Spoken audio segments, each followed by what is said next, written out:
여러분 안녕하셨습니까? 마태복음 읽기 오늘은 10장을 공부할 차례죠.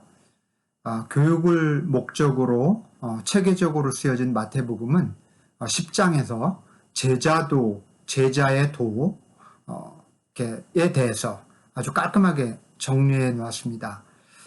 다시 말해서 예수님의 제자는 어떤 사람이며 어떤 자세를 가지고 살아야 하는지, 그리고 예수의 제자가 걸어가야 할 길은 무엇인지를 마태복음 10장에 잘 요약해 놓았다는 그런 말씀입니다. 여러분 읽으시면서 발견하셨겠지만 몇몇 군데에는 선뜻 좀 이해하기 어려운 말씀들이 등장하죠. 이제 그런 말씀들은 이제 그 당시에 어떤 긴박한 혹은 어떤 특별한 상황에서 비롯되었다는 점을 여러분들이 염두에 두시고 읽으실 필요가 있습니다. 자, 그러면 마태복음 10장에 요약된, 잘 정리된 제자의 길, 제자는 누구인가? 예수 그리스도의 제자는 어떤 사람인가? 어떻게 마태복음 10장이 우리에게 가르쳐주고 있는지 한번 살펴봅시다.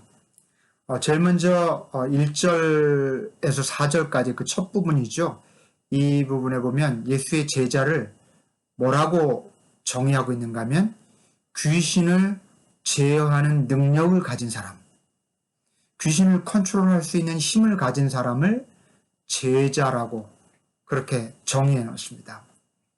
예수님께서 제자를 부르셔서 제일 먼저 하고자 하셨던 것은 다름 아닌 귀신을 쫓아내고 악한 온갖 질병과 연약함을 고치게 하시려고 그들을 제일 먼저 부르셨다. 이제 그렇게 설명하고 있어요. 이것은 단지 우리는 이제 이 말씀을 읽으면서 어떤 병을 고치는 능력, 신유의 은사라고 그러죠.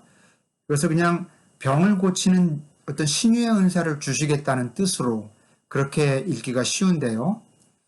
단지 그런 뜻만은 아닙니다. 물론 예수님과 몇몇 제자들은, 특히 베드로 같은 경우는 신유의 은사가 있었어요. 그래서 많은 병자들을 고쳐주셨죠.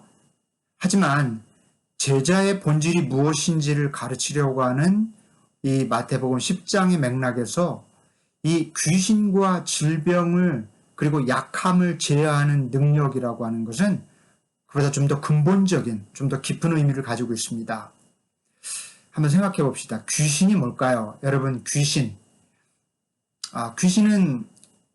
일종의 어떤 영적인 존재라고 할 수 있는데, 그런데 그것은 굉장히 협소한 그런 시각입니다. 성경에서 귀신이라고 하는 것은 단지 어떤 악한 어떤 영적 존재만을 말하는 게 아니라 사람을 혼돈과 무질서에 빠뜨리고 삶을 왜곡시키는 모든 종류의 악한 힘 혹은 에너지, 존재뿐만 아니라 꼭 존재라고 말할 수 없는 어떤 힘까지를 포함하는 그런 뜻이라고 할 수 있겠습니다. 그래서 귀신을 우리가 흔히 영상에서 또 매체를 통해서 알고 있는 그런 이미지로만 생각하실 것이 아니라 손에 잡히지는 않지만 이렇게 뿌연 연기 같은 그런 존재가 아니라 우리의 삶을 왜곡시키고 우리 생명을 무질서에 빠뜨리는 모든 종류의 어떤 악한 에너지, 힘, 거기에는 존재도 포함될 수 있겠죠. 그것을 그렇게 좀 더 포괄적인 의미로 이해하실 필요가 있습니다. 여기에는 육신의 질병과 연약함의 원인을 일으키는 그런 힘뿐만 아니라 정신적, 영적 질병을 일으키는 그것의 원인이 되는 모든 악한 힘, 나쁜 힘을 전부 포함한다고 그렇게 볼 수가 있어요. 자, 여러분 그렇다면 여기 이제 세번역 성경은 이렇게 표현했어요. 귀신을 제어하는 능력, 귀신을 쫓는 능력, 귀신을 컨트롤하는 능력, 이렇게 말할 수가 있겠는데 여기서 능력은 꼭 어떤 무슨 테크닉 그런 게 아니라 권위예요. 권위, 어떤 근본적인 힘, 그런 거거든요. authority라고도 하죠. 영어로 귀신을 제어하는 어떤 권위, 그것이 제자들이 가져야 될 어떤 뭐랄까요? 기본적인 성품, 자격이라고 할 수 있겠는데요. 자, 어떻게 귀신을 제어할 수 있을까요? 성경에 의하면 악한 영을 제어할 수 있는 힘, 권위는 오직 하나님의 영, 특별히 하나님의 사랑의 영 외에는 달리 없습니다. 하나님의 영, 하나님의 사랑의 영 앞에서 악한 영은 절대로 버티지 못해요. 여러분, 우리가 영화나 드라마를 보면, 특히 이제 그런 공포물 같은 거, 공포 영화 같은 걸 보면은, 이제 주인공이 귀신을 대적할 때 이제, 요즘은 뭐 그런 장면이 잘 안 나오긴 하지만, 예전 공포 영화는 어김없이 주인공이 그 십자가를 가지고 귀신을 물리쳤어요. 귀신이 나타날 때 십자가를 이렇게 탁 대면, 그러면 귀신이 도망치잖아요.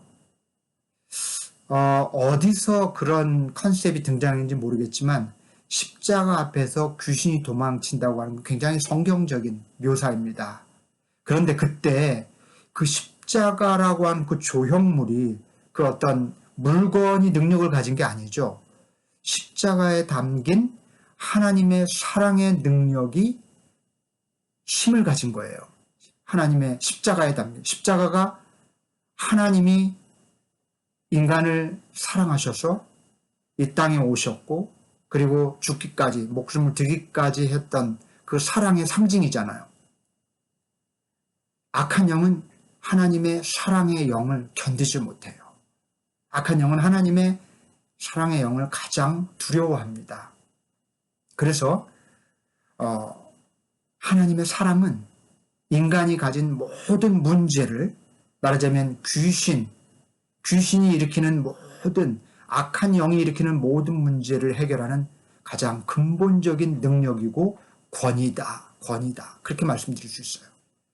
그러므로 귀신을 제어하는 능력이란 하나님의 사랑의 능력을 갖는다는 뜻이에요. 하나님의 사랑의 능력이 바로 귀신을 제어하는 능력입니다.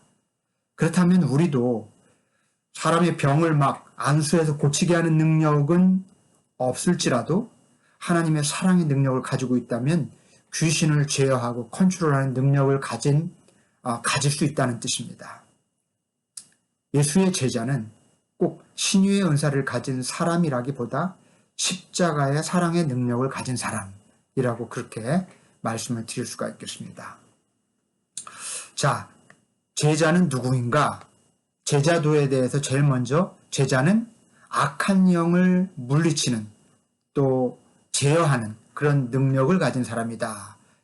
이런 말씀을 하신 후에 이제 그 제자들을 세상에 파송하시면서 이제 몇 가지 중요한 당부의 말씀을 하고 계십니다. 이 당부도 제자의 자격, 제자의 길이라고 말할 수 있는 그런 당부의 말씀들이죠. 우선 먼저 길 잃은 이스라엘 백성에게 가라고 당부하십니다. 이방인이나 사마리아인이 아니라 길 잃은 이스라엘 백성에게 가서 복음을 전하라고 말해요. 자, 이것은 어떻게 보면 그 이방인을 혹은 사마리아인을 차별하는 혹은 배척하는 그런 내용처럼 들려요. 하지만 그런 뜻이 아닙니다. 그 당시에 어떤 긴박한 상황을 반영하고 있는 거예요. 당시 유대인들 중에 하나님의 말씀을 모르는 사람이 어디 있나요? 율법을 모르는 유대인들은 없었습니다. 그런데 문제는 잘못 깨닫고 있었던 거죠. 하나님의 말씀을 올바르게 이해하고 있지 못했어요. 그렇게 먼저 하나님을 알고 있는 그 사람들이 하나님의 말씀을 잘못 알고 있다면 이방인이나 사마리아인에게 복음을 전하는 게 무슨 의미가 있겠어요? 먼저 믿은 사람들이 왜곡된 말씀을 가지고 있는데 바로 이겁니다. 먼저 믿은 그들이 하나님의 말씀을 잘못 알고 있다면 장차 복음이 얼마나 왜곡되어서 퍼져나가겠습니까? 급한 것은 이방인이나 사마리아인이 아니라 먼저 믿은 사람들, 유대인들이었어요. 그들이 다시 하나님 말씀을 올바로 깨닫는 일이 훨씬 급하다고 예수님은 생각했습니다. 그래서 이방인이나 사마리아인을 차별해서가 아니라 유대인을 우대해서가 아니라 먼저 믿은 그들에게 책임이 크기 때문에 그들이 올바로 하나님의 말씀을 이해하고 받아들여야 되는 것이 훨씬 급하다고 느꼈기 때문에 길 잃은 이스라엘 백성들에게 먼저 가라, 그렇게 말씀하셨던 거예요. 저는 이 말씀이 오늘날 우리가 처한 상황과 너무나 유사하다고 생각해요. 사실 오늘날 예수를 믿지 않는 사람들에게 복음을 전하는 일, 그거는 우리들의 영원한 사명이고 숙제죠. 그러나 이 시대가 주는 긴박함에 따르면 지금 믿지 않는 자들에게 복음을 전하는 것보다 더 다급하고 급한 것은 먼저 믿은 우리 신앙인들에게 다시 복음을 전하는, 다시 복음을 깨닫고 하나님의 말씀을 바르게 배우는 일이 훨씬 더 다급하다고 생각해요. 먼저 믿었지만 왜곡된 복음에 길들여져 있거나 하나님의 말씀을 잘못 알고 있는 이 기독교인들에게 복음을 전하는 일, 저는 이것을 재복음화다, 그렇게 말씀을 드려요. 재복음화가 정말 시급한 시절이에요. 그렇지 않으면 이 기독교를 전파해봤자 소용없어요. 전파해도 잘못된 것을 전하는 것이기 때문에 먼저 믿은 우리가 바르게 원래의 위치로 돌아갈 필요가 있어요. 먼저 길 잃은 이스라엘 백성에게 가라. 이 말씀은 먼저 믿은 기존의 신앙인들에게 복음이 다시 선포되어야 될 그 시급한 그 과제를 말씀하는 것이라고 생각합니다. 그 다음에 이제 무슨 당부를 이제 제자들을 파송하면서 어떤 당부를 하고 있는가 하면 하늘나라가 가까이 왔다고 선포하라고 당부합니다. 이것은 예수님이 선포하신 메시지의 핵심이죠. 세례 요한이 선포했던 메시지이기도 하고요. 자, 그렇다면 제자들은 예수의 제자라면 예수님이 선포했던 그 메시지를 선포할 그 의무가 있는 거죠. 과제가 있습니다. 제자들도 이 메시지를 전해야만 했어요. 하늘나라가 가까이 왔다고 선포하라. 그러면 우리 신앙은 하늘나라 가는 신앙이 아니라, 잘 들으십시오. 새겨서 들으시기 바랍니다.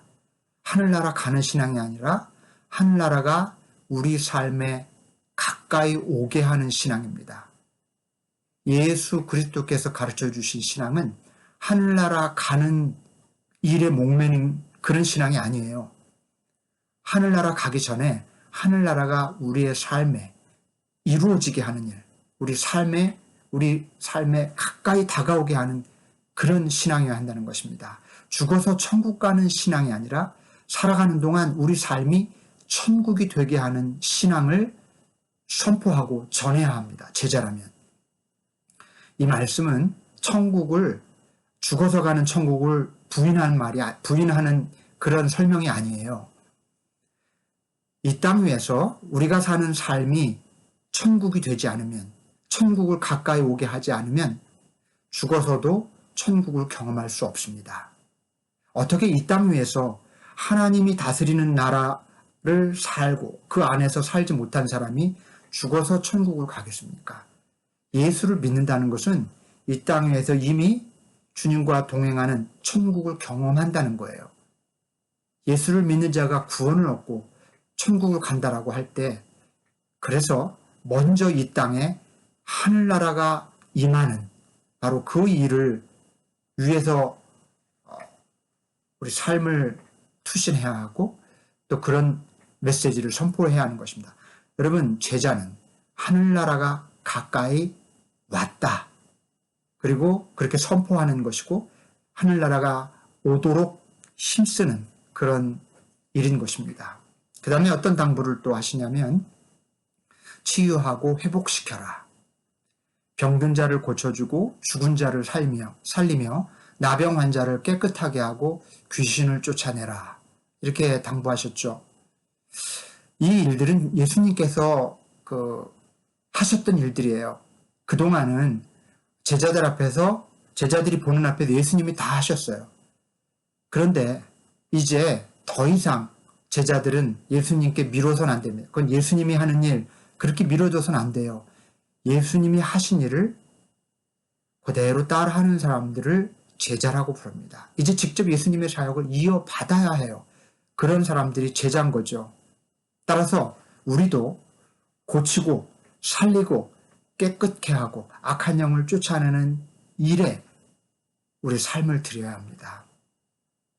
여러분, 문자 그대로의 어떤 그런 이적들을 일으키는 그런 것뿐만 아니라 우리 삶 속에서 뭔가 좀 힐링, 고치는 그런 역할, 죽이는 게 아니라 살리는 역할, 막 무질서하게 하는 게 아니라 깨끗하게 하는 역할, 악한 영을 물리치는 그런 역할에 우리가 우리 삶을 드리고 있는지 우리 한번 질문을 해봅시다. 제자는 그런 일에 투신하는 사람입니다. 그 다음에 어떤 당부를 하시냐면 돈도 가방도 두벌 옷도 신발도 지팡이도 지니지 말라고 그렇게 당부하고 있어요. 굉장히 어려운 당부를 하고 계시는데요. 예수님께서 이렇게 좀 극단적으로 들리는 극단적인 무소유를 당부하신 까닭, 그 본심, 본래의 의도를 좀 파악할 필요가 있는데요. 이런 무소유를 당부하신 까닭은 하나님의 순전한 통로가 되라는 뜻입니다. 여러분, 가진 것이 많고 누릴 것이 많을수록 하나님께 순전하게, 온전하게 붙들기가 어렵지 않나요? 여러분, 제자는 마치 하나님의 손에 들린 피리와 같은 존재입니다. 피리. 그리스도인은 누구나 하나님의 손에 들린 피리와 같다. 여러분, 피리가 아름다운 연주가 가능하려면, 그런 연주가 가능한 그런 피리가 되려면 자기 몸속에 막 뭔가를 채워서는 안 되겠죠. 몸을 싹 비운 깨끗한 통로를 가진 피리가 아름다운 소리를 내게 되어 있습니다. 그래야만, 그렇게 하나님의 손에 붙들려야만 하나님은 우리를 통해서 아름다운 연주를 하실 수 있는 거죠. 저는 그래서 이렇게 극단적인 무소유를 당부하신 그런 본심을, 본래의 의도를 그렇게 늘 묵상합니다. 텅 빈 피리와 같은 존재가 되라. 그래야만 하나님께 붙들릴 수 있기 때문에. 그렇게 좀 한번 생각해 보시면 어떨까요?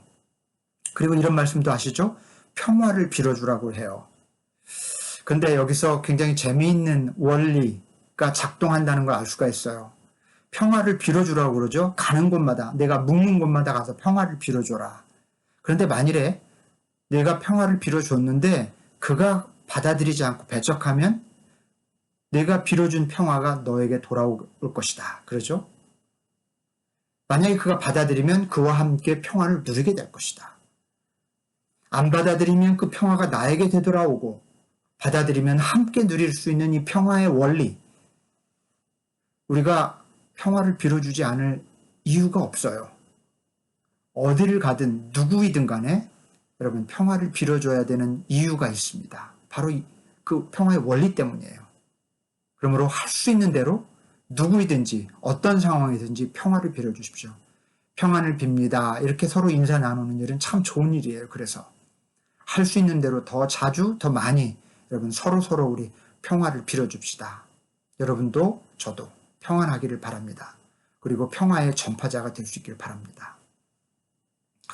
자, 그리고 이제 16절부터는 주의사항을, 주의해야 될 것들을 예수님께서 제자들에게 알려줍니다. 제자의 삶은 늘 영광과 승리와 기쁨만 있는 게 아니거든요. 사실 어떻게 보면 15절까지는 제자들이 누릴 어떤 굉장히 영광스러운 일들에 대한 묘사였다고 할 수 있어요.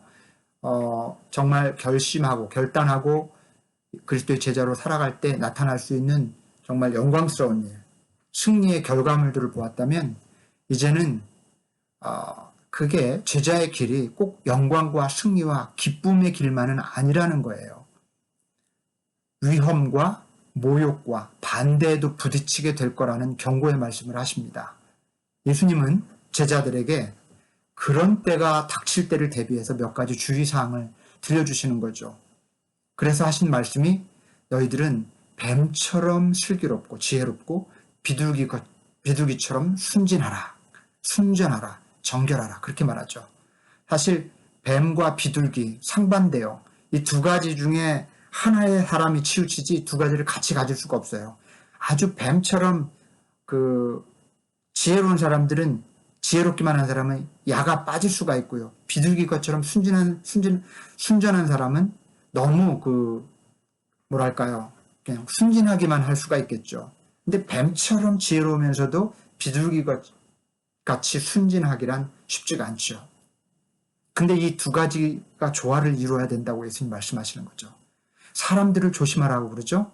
사람은 사랑의 대상이지 믿음의 대상은 아니다. 그런 말이 있어요. 사람을 믿으면 반드시 상처를 입죠. 그러나 사람을 사랑하면 상처 입을 일이 없습니다. 사람은 사랑의 대상이다.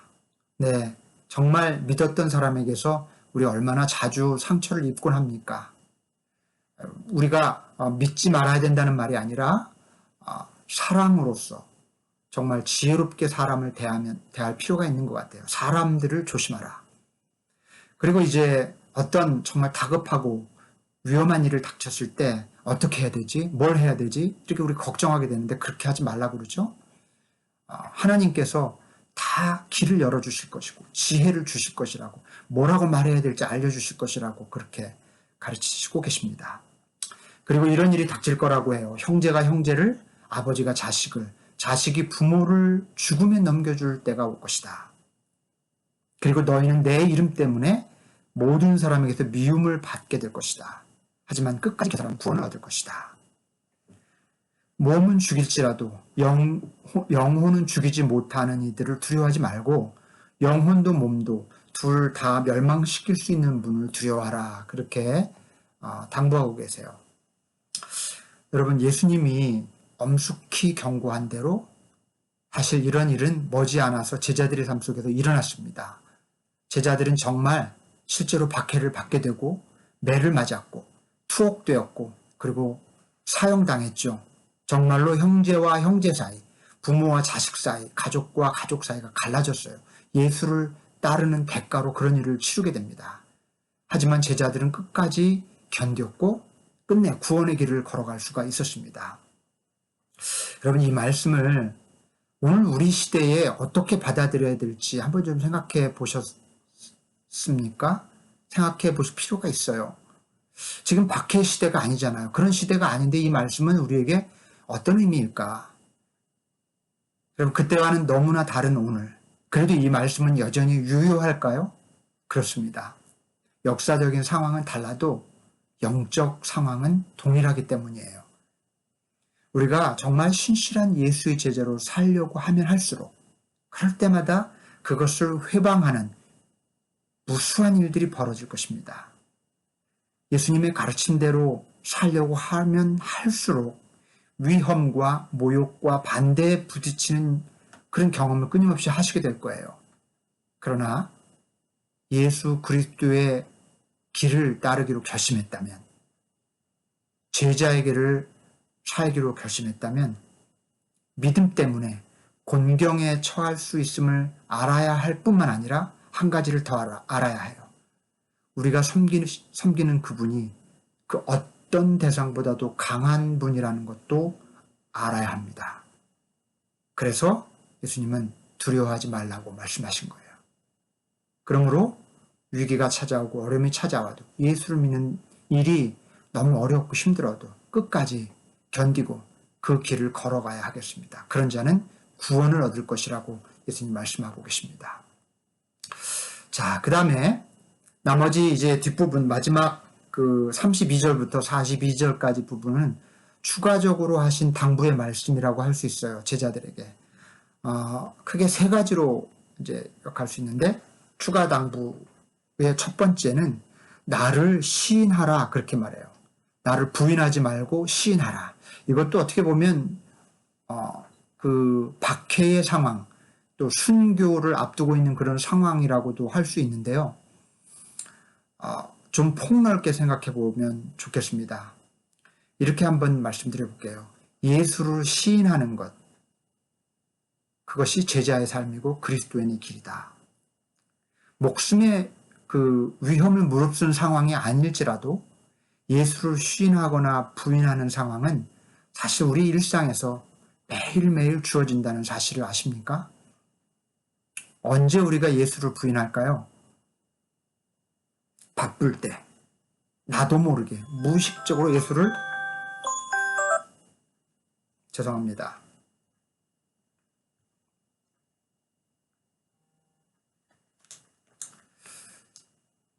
예수를 나도 모르게 부인하는 상황, 무의식적으로 예수를 부인하는 상황, 우리 일상 속에서 굉장히 자주 주어지는데 언젠가 하면 바쁠 때 우리는 예수를 부인해요.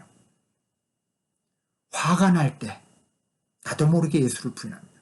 뭔가 실망할 때, 내가 원하던 것이 뜻대로 안 될 때, 이때 우리도 모르게 예수님을 우리 영혼 안에서 쫓아냅니다. 또 언제 예수님을 부인하냐면 의외로 역설적으로 잘 나갈 때, 기고만장할 때, 교만할 때 우리는 또 예수를 잊어요. 우리 영혼 안에서 예수님을 부인하고 있어요. 나도 모르게. 네, 내 말로 의식으로 예수를 부인한다는 그런 뜻이 아니에요. 그러나 예수를 잊어버려요. 그냥 내 존재 안에서 예수님이 없어요. 내 존재 안에. 예수를 부인하는 거죠. 그래서 이렇게 말씀드리고 싶어요. 예수님이 나를 시인하라, 부인하지 말고 나를 시인하라 라고 하신 당부는 우리들에게 적용한다면 우리가 바쁠 때, 무슨 일로 화가 날 때, 뜻대로 안 될 때, 또 잘 나갈 때, 성공할 때 예수를 시인하는 것입니다. 예수님을 잊어버릴 수도 있는 그런 때에도 예수님을 기억해내고 의식하고 그분과 함께 살아가는 것. 그게 바로 예수를 시인하는 일이겠죠. 자, 그 다음에 추가적으로 어떤 당부를 하시냐면 나를 위해서 자기 목숨을 버리라는 당부. 이 앞부분에는 굉장히 불편한 말씀들이 조금 덧붙여져 있어요. 나는 평화가 아니라 칼을 주러 왔다. 아들이 아버지와 맞서고 딸이 어머니와 맞서고 며느리가 시어머니와 맞서게 하려고 내가 왔다. 이런 말씀하시죠.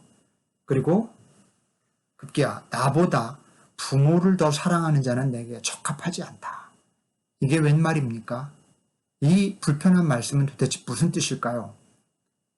이 극단적인 말로 예수님이 말씀하시려고 하는 바는 무엇일까요? 이렇게 질문을 할 필요가 있습니다. 이거는요, 하나님이 아브라함에게 이삭을 바치라고 명하신 것과 맥락이 같습니다. 하나님도 그렇고요, 예수님도 그렇고요, 이런 극단적인 요구를 하거나 이런 말씀을 하신 것은 말 그대로 우리가 그렇게 하기를 바라셔서 하신 말씀이 아니라 이런 말씀으로, 이런 요청으로 우리에게 뭔가를 깨닫게 하시려고, 우리에게 뭔가를 가르치시려고 하시는 것입니다. 그렇기 때문에 이 말씀에 오해가 없으시길 바라요. 예수님이 설마 우리와 자녀와 부모 사이를 갈라놓게 하시려고 오셨겠어요? 이거는 진정으로 하나님의 자녀로 산다는 것, 그리고 참 그리스도인으로 산다고 하는 것, 제자의 길을 간다고 하는 것은 익숙한 안락함에 머무는 것이 아니라 끊임없이 새로워지는 그 불편함을 받아들이는 길이라는 거예요. 익숙한 관계조차 끊어지고 내가 가장 좋아하고 또 아끼는 것들로부터 멀어져야 되는 길이라는 겁니다. 우리가 소중히 여기고 집착하고 있는 것들, 자기 목숨으로 상징되는, 자기 목숨까지도 내려놔야 된다고 하는 말이 바로 그런 거죠. 가장 소중히 여기는 것조차도 내려놓는 길이라는 거예요. 이거는 예수님을 위해서 순교하라는 말이 아니라 예수님 따르는 일을 대충 부차적인 일로 여기는 것이 아니라 삶의 최우선순위로 삼으면서 살아가는 그런 길을 걸어야 한다는 말씀인 것이죠. 여러분, 귀 있는 자는 들을지어다 하는 말씀을 이 순간에 좀 드리고 싶네요. 이 말씀을 오해하시지 않으시길 바랍니다. 내 삶의 최우선 순위가 정말 주의 말씀을 따라 살아가는 길인지를 한번 돌아볼 필요가 있겠죠. 나를 위해 자기 목숨을 버려야 한다. 그 말씀을 새겨서 들으실 수 있길 바랍니다. 마지막으로 40절, 41절, 42절에 그런 말씀이 있어요. 내가 곧 너희고 너희가 곧 나다. 여러분, 그리스도의 제자는 홀로 살아가는 사람이 아니라 내 안에 계신 주님과 함께 살아가는 사람입니다. 그리스도의 제자는 자신 안에 예수가 계시고 예수님 안에 자신이 있음을 잊어서는 안 됩니다. 내가 곧 너희고 너희가 곧 나다. 예수님이 하신 이 말씀, 또 우리가 꼭 명심해야 될 말씀인 것 같습니다. 그러므로 어디를 가든 주님과 함께 가고 무엇을 하든 주님과 함께 하는 사람, 그가 그리스도의 제자라고 하는 이 말씀을 기억하실 수 있기를 바랍니다. 자, 오늘 마태복음 10장 제자도, 제자의 길, 제자는 어떤 사람이고 어떤 길을 걷는 사람인가에 대해서 잘 요약해 놓은 마태복음 10장을 여러분께 설명을 드렸습니다. 다시 한번 되새기면서 이 강의를 들으시고 한번 다시 읽으시면서 여러분도 이 제자의 길, 힘들지만 가장 영광스럽고 가치 있는 길, 그러나 결코 포기할 수 없는 이 제자의 길을 저도 여러분도 끊임없이 걸어갈 수 있기를 바랍니다.